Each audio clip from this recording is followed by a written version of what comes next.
Oke pemirsa, sekarang kita ada di lokasi Sendang Seloguno. Sekalian itu adalah nama dukuh ini, termasuk namanya Dukuh Seloguno dalam wilayah Desa Pening, Kecamatan Jatikalen, Kabupaten Nganjuk. Dan mari kita akan melihat apa yang ada di wilayah Seloguno, utamanya yang ada di Sendang Seloguno ini. Kita akan mulai.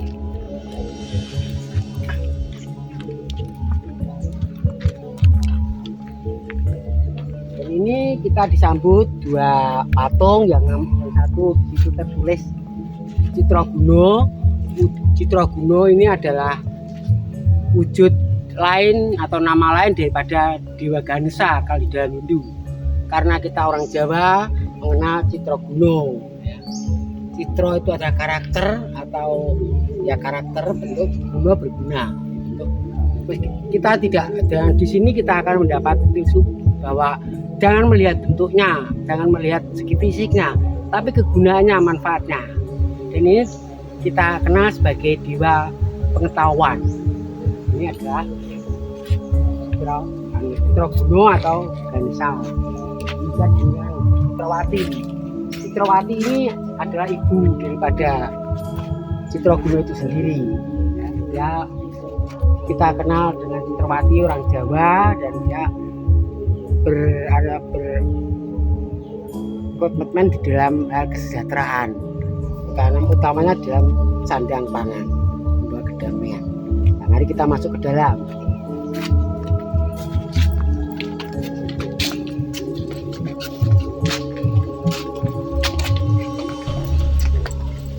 Kita langsung menuju ke Sendang Seloguno ya.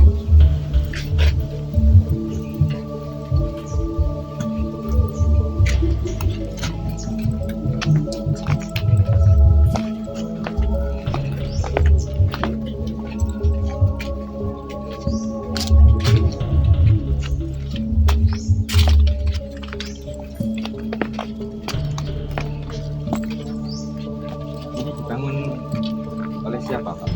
Bapak almarhum Katung Harmadi. Ini sudah ditata dan lebih nyaman. Sudah waktu dulu kan masih pakai batu licin, ini sudah ditata. Bapak ini adalah dikenal dengan nama Sendang Seloguno. Ini Sendang Seloguno. Dan sendang ini ada asli seperti ini. Bahkan sejak saya kecil, bapak saya, kakek saya, ya seperti ini bentuk aslinya. Sedangkan rumah-rumah ini atau pelindung ini adalah bangun memang baru-baru berapa tahun, 4 sampai 5 tahun. Ini bentuk Sendang Seloguno. Ini baik kemarau tidak pernah Surut Pak. tidak pernah kering, selalu ada airnya. Ini di tahun kira-kira 900-an ya. Ini ada tempat mandi untuk minum warga di sini. Ini bentuknya. Kenapa dinamakan Seloguno? Ini ceritanya agak panjang. Waktu itu ada seorang namanya Danyang itu seperti hampir aku, tapi lebih wilayahnya lebih kecil, namanya Danyang Logawi. Dia punya putra namanya Joko Lodak. Dan katanya Joko Lodang itu adalah putra daripada Sunan Bonang. Waktu itu Joko Lodang sudah dewasa bersama ayahnya untuk menggantikan posisinya sebagai danyang atau pemimpin di Danyangan Logawi. Dia dikasih tahu, le lamun siro mengkuni tlatah, siro goleo garwo minangka kanggo jajaran uripmu. Dia diberi pesan sama bapaknya sebelum menjabat sebagai danyang atau pimpinan pedanyangan situ, wilayah situ, bisa dia disuruh mencari seorang istri sebagai pendamping hidup untuk mengatur rakyatnya atau kaulani. Nah, maka berjalannya Joko Lodang. Kalau Logawi itu ada di sebelah barat sana, kurang lebih ada 5-7 kilo dari sini. Berjalan, waktu itu masih hutan katanya, begitu ceritanya.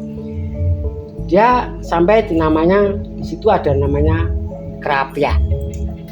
Lalu dia berhenti, dia melihat wanita, seorang gadis, lalu sulit, waktu itu kemarau, sulit mencari air. Lalu ada apa kok kamu kelihatan bingung seperti itu? Ini mau cuci tapi airnya kering. Waktu itu belum ada sumur, yang ada di sungai yaitu jurang ya. Kebetulan kering. Terus dia ada tergerak hatinya untuk menolong. Dia membawa semacam cis itu pusaka kecil, kecil sekira ini. Lalu dia ditancapkan di salah satu bongkahan batu. Begitu ditancapkan, terus diambil, keluarlah mata air. Ya di sini nih, kata ini batu besar ini. Nah, ini batu. Maka terbentuklah suatu tempat yang dinamakan sendang seperti ini. Ya luasnya kira-kira ya berapa, 4 meter kali 30 meter seperti ini. Nah, maka seneng perempuan tadi, anak gadis tadi, karena mendapat air, dan ternyata itu juga bisa dipergunakan oleh penduduk-penduduk yang ada di sini waktu itu.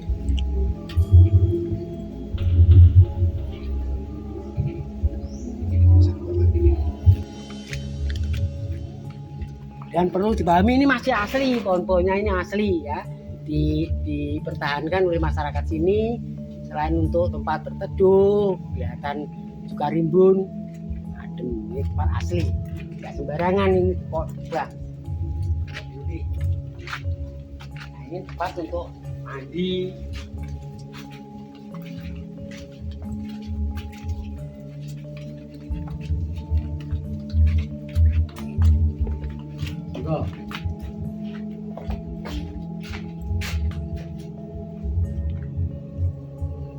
Bagian daripada sendang Selokuno yang ada di wilayah Bening ini. Dan biasanya kalau ada orang mau mencalonkan diri sebagai pejabat, baik itu DPR, kepala desa, macam-macam, itu malam-malam, tapi malamnya ini hari Kamis Kliwon, malamnya itu mandi di sini, mandi keramat di sini. Ternyata mereka banyak yang menyatakan bisa terkabul, gitu. Biar terlaksana apa yang menjadi cita-citanya. Jadi ini betul-betul sangat dihormati sama orang sini kalau disakralkan lah. Dan itu juga tidak cuma dalam bentuk teori saja, prakteknya itu di sini cukup masih ada ritual apa namanya, ditanggapkan wayang kulit, wayang purba itu setiap tahun pasti.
Oke, pemirsa yang saya cintai, sebagai pelengkap daripada apa yang ada di Sendang Selokuno ini masih ada di lokasi.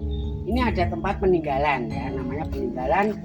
Di sini waktu itu Danyang, putra Danyang Logawi yang namanya Joko Lodang itu juga punya. Karena ada setingkat paman.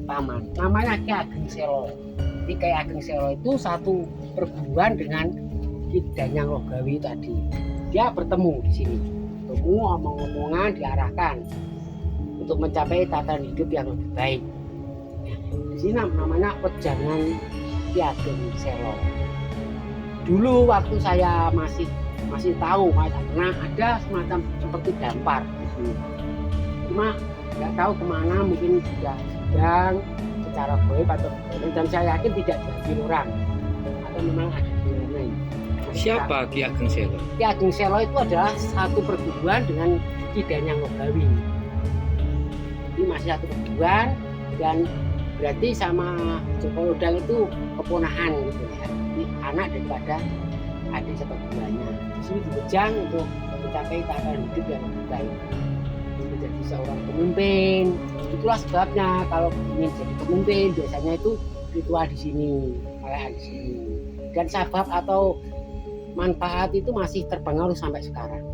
Dan saya itu sering kali, bukan cuma sekali, berulang kali mengantarkan ada saudara teman yang mau menjabat ingin mencalonkan diri apa ke sini.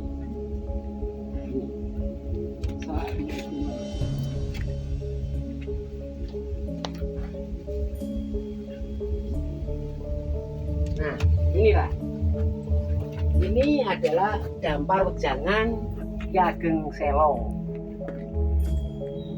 Di mana ini ada tuntunan hidup yang menjadi seorang pemimpin yang baik untuk menata masyarakat yang sejahtera gitu. Dan ini masih seringkali kalau kita memang diridhoi sama Allah bisa baik mendengar atau pejangan dari Ki Ageng Selo sendiri. Tempatnya adalah ketulasan, dan ini juga sangat dihormati oleh warga sini.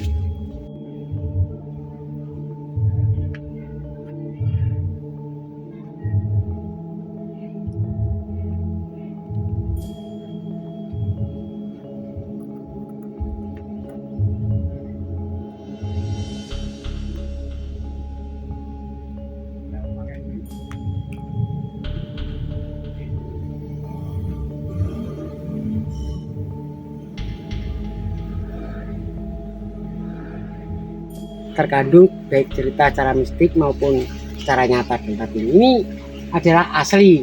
Tadi sudah saya jelaskan, ini ada asli, banyak pohon-pohon ini seperti ini. Sedikit berbeda. Ini dulunya nggak seperti ini. Ini seperti kolam juga, kolam.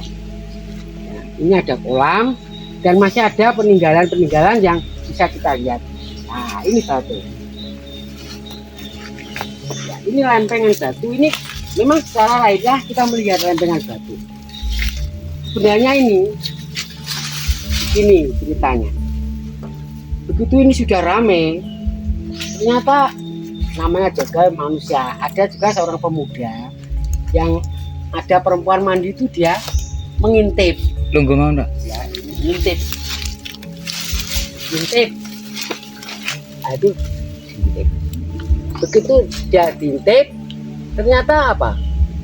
Dia itu secara iseng, kalau dulu namanya bebet. Bebet itu adalah semacam jari yang dipakai laki-laki, namanya bebet. Itu dititipkan atau ditaruh di tempat wanita yang cuci tadi, yang mandi tadi. Lalu sama perempuan tadi, bebetnya tadi itu dilempar sambil marah. Lalu apa? Entah karena memang sudah kehendak ilahi, bebetnya itu menjadi lempangan batu seperti ini. Ini bebet, ini kain dulunya katanya. Ini kalau kita sana bisa nanti ada lipatan-lipatan. Ini adalah bebet atau ya jari untuk laki-laki itu. Ini pasti Sabuk istilahnya, Pak. bukan ya jari itu. Selendang. Ya, jari. Jadi artinya Dan kalau dulu kan pakai bebet jari itu. Nah, ini bebet ini. Ini di bego yang nggak bisa tetap seperti ini. Tapi kalau kita mau dulu itu dalam kelihatan itu lipat-lipat itu. Lain lagi dengan yang anak itu namanya Joko Bulus. Nah, itu ada ceritanya juga. Coba. Mungkin ini namanya batu bebet, itu ya ini namanya batu bebet.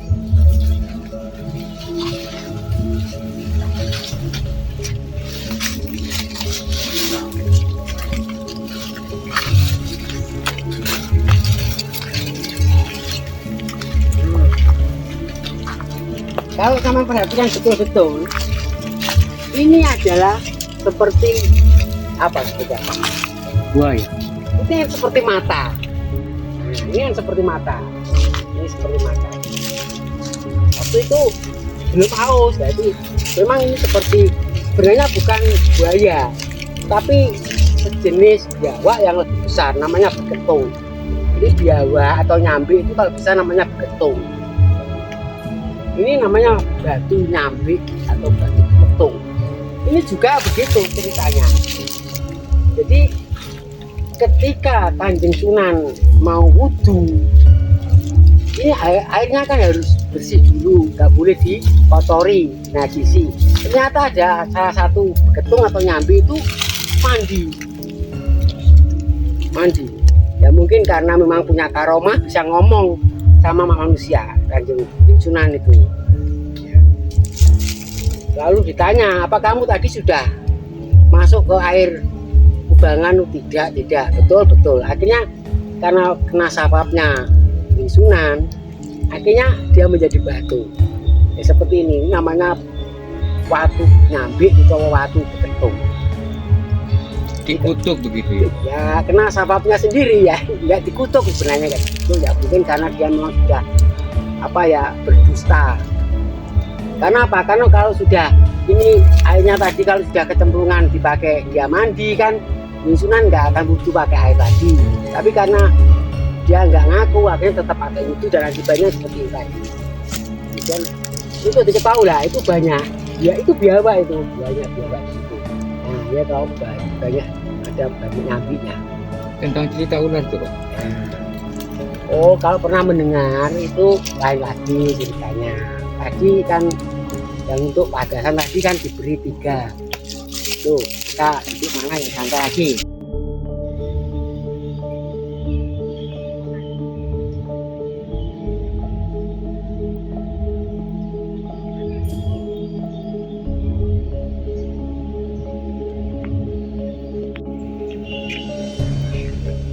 Oke, sekarang saya duduk santai nih. Ini bukan batu asli, ini sudah buatan. Saya akan cerita juga sedikit. Ini juga baru saja, belum ada 2 tahun. Waktu itu beliaunya masih hidup, namanya Pak Kacung tadi. Suatu malam dia mendapat firasat untuk membangun tempat ini. Ya dikasih atap seperti ini. Dan Pak Kacung tidak melakukan. Terus tepat malam Jumat Mas sore itu ada ular besar terlihat di sini, itu mengita di sini. Itu banyak orang yang melihat waktu itu, besar sekali, sejenis ular. Kalau orang Jawa mengatakan Allah apa itu namanya? Piton. Apa? Piton. Ya kalau biasa piton, tapi orang Jawa sawo, namanya sawo pari. Allah sawo pari besar sekali itu. Terlihat di sini. Dan itu setelah itu Pak Kacung ke sini. Gitu Pak Kacung ke sini itu nggak terlihat. Dan saya nggak tahu waktu itu dikasih apa Pak Kacung, ternyata terus dibangun tempat ini. Dan ini tempat setiap tahun diadakan wayangan di sini, kadang-kadang dua kali. Nah ini tempatnya waktu itu. Dan ular itu juga diwujudkan dalam bentuk patung di sana, besar sekali. Ya, seperti itu ularnya. Banyak masyarakat yang melihat, masih bisa dilihat.